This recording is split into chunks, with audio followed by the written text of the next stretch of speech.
So we did the tank first, and then we do the upper part. That's my blood. See?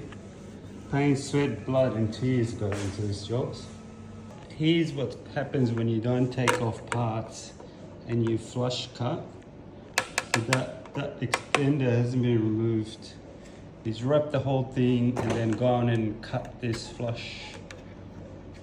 Being so much stretch here on the tank, it's just gonna lift.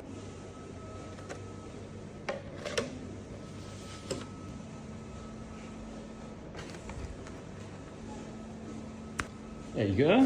That's what you're supposed to do. So now we take this on the table and tuck it all, fold it over. There you go. That's what you're meant to do. Tuck it under.